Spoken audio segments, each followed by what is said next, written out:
दोस्तों आज इस वीडियो में हम चर्चा करने वाले हैं लीव फॉर कोविड ट्रीटमेंट और लीव फॉर क्वारंटाइन पीरियड, यानी कि एक सरकारी कर्मचारी यदि कोविड-19 का पॉजिटिव पाया जाता है तो उस पीरियड को किस तरीके से रेगुलराइज किया जाएगा। और इसके अलावा यदि सरकारी कर्मचारी को किसी भी वजह से क्वारंटाइन होना पड़ता है तो उस पीरियड को किस तरीके से रेगुलराइज किया जाएगा, किस प्रकार की छुट्टी उसे यहाँ पर देनी पड़ेगी, इसके बारे में पूरी जानकारी आपको वीडियो में दी जाएगी। वीडियो को बिना स्किप किए लास्ट तक जरूर देखें। यहाँ पर आपको बताना चाहेंगे कि भारत के नियंत्रक एवं महालेखा परीक्षक का कार्यालय के द्वारा 13 मई 2021 को एक बड़ा ही महत्वपूर्ण आदेश यहाँ पर जारी किया गया। हालांकि फिलहाल ये जो आदेश है ये सिर्फ CNDG का जो स्टाफ है उसी के लिए ही एप्लीकेबल है, बाकी केंद्रीय कर्मचारियों के लिए इसे आप इन जनरल अप्लाई नहीं कर सकते। लेकिन इसमें उन सभी जनरल कंडीशंस के बारे में चर्चा की गई है जो कि सभी केंद्रीय कर्मचारियों के सामने उत्पन्न हो गई हैं कोविड-19 की वजह से। तो सबसे पहले यहाँ पर बताया गया है कि क्वारंटाइन पीरियड को किस तरीके से रेगुलराइज किया जाएगा। तो यहाँ पर CNDG के द्वारा क्वारंटाइन पीरियड को 5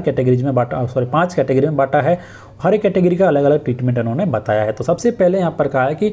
एक सरकारी कर्मचारी जिसका कि साथ ही कोविड-19 का पॉजिटिव पाया गया था और वो सरकारी कर्मचारी उसका प्राइमरी कॉन्टैक्ट था, तो प्राइमरी कॉन्टैक्ट होने की वजह से उस सरकारी कर्मचारी को क्वारंटाइन होना पड़ा था। तो उस पूरे पीरियड के लिए उस सरकारी कर्मचारी को यहाँ पर ऑन ड्यूटी या फिर वर्क फ्रॉम होम माना जाएगा, तो किसी प्रकार की छुट्टी उसे देने की आवश्यकता नहीं है। फिर दूसरी बात आती है यहाँ पर कि एक सरकारी कर्मचारी जिसके कि फैमिली मेम्बर्स यहाँ पर कोविड-19 के पॉजिटिव पाए गए थे और इसकी वजह से उस सरकारी कर्मचारी को उसकी ऑफिस के द्वारा घर से काम करने के लिए या फिर होम क्वारंटाइन होने के लिए कहा गया था, यानी कि उसे क्वारंटाइन होने के लिए बोला गया था। तो उस पीरियड के लिए भी सरकारी कर्मचारी को ऑन ड्यूटी माना जाएगा या फिर वर्क फ्रॉम होम ट्रीट किया जाएगा, उसे भी किसी प्रकार की छुट्टी देने की आवश्यकता नहीं है। फिर तीसरा कंडीशन यहाँ पर आता है कि एक सरकारी कर्मचारी जो कि ऑफिशियल टूर पर था और ट्रेवलिंग की वजह से और केंद्र और राज्य सरकार या फिर लोकल प्रशासन के आदेश के अनुसार उस सरकारी कर्मचारी को क्वारंटाइन होना पड़ा था, तो उस पूरे पीरियड के दौरान भी उस सरकारी कर्मचारी को ऑन ड्यूटी माना जाएगा और किसी प्रकार की छुट्टी उसे यहाँ पर नहीं देनी पड़ेगी। उसके बाद में अगली कंडीशन यहाँ पर आती है कि एक सरकारी कर्मचारी जो कि छुट्टी पर था, यानी कि स्टेशन वो वहीं स्टेशन पर होते हुए भी वो लीव पर था और उसे यहाँ पर सेंट्रल राज्य या फिर आप बोल सकते हैं कि लोकल प्रशासन के आदेश के अनुसार उस सरकारी कर्मचारी को क्वारंटाइन होना पड़ा था। तो यहाँ पर उस पूरे पीरियड के दौरान उस सरकारी कर्मचारी को किसी भी प्रकार की छुट्टी देनी पड़ेगी जो उसके अकाउंट में यहाँ पर हैं, वैसी छुट्टी उस कर्मचारी को यहाँ पर देनी पड़ेगी। जो सरकारी कर्मचारी छुट्टी पर थे,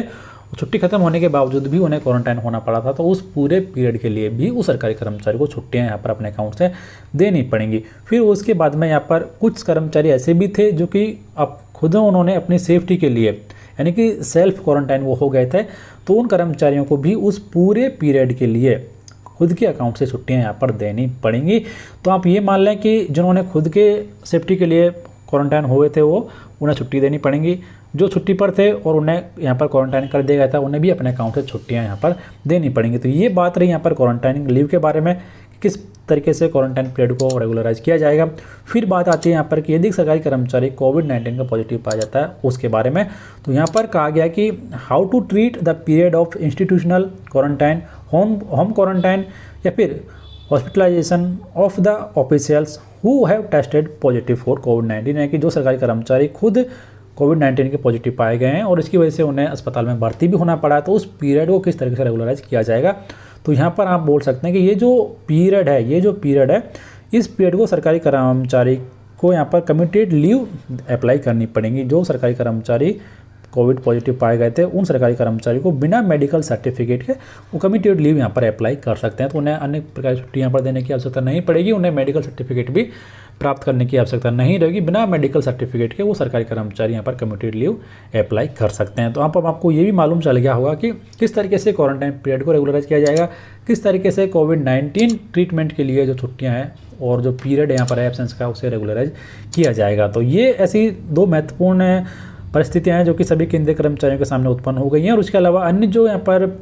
परिस्थितियां हैं वो सभी केंद्रीय कर्मचारियों के लिए लागू नहीं है। ये हर एक डिपार्टमेंट के हिसाब से अलग अलग होती हैं, लेकिन दो महत्वपूर्ण अपडेट्स यहाँ पर सभी केंद्रीय कर्मचारियों के लिए। तो वीडियो में इतना ही, जानकारी कैसे चले कमेंट बॉक्स में लिखकर जरूर बताएं। कोई डाउट है तो कमेंट बॉक्स में भी लिखें और हमें ज़रूर बताएं। चैनल सब्सक्राइब कर लें, बेल आइकन प्रेस कर दें हर एक लेटेस्ट अपडेट सबसे पहले देखने के लिए।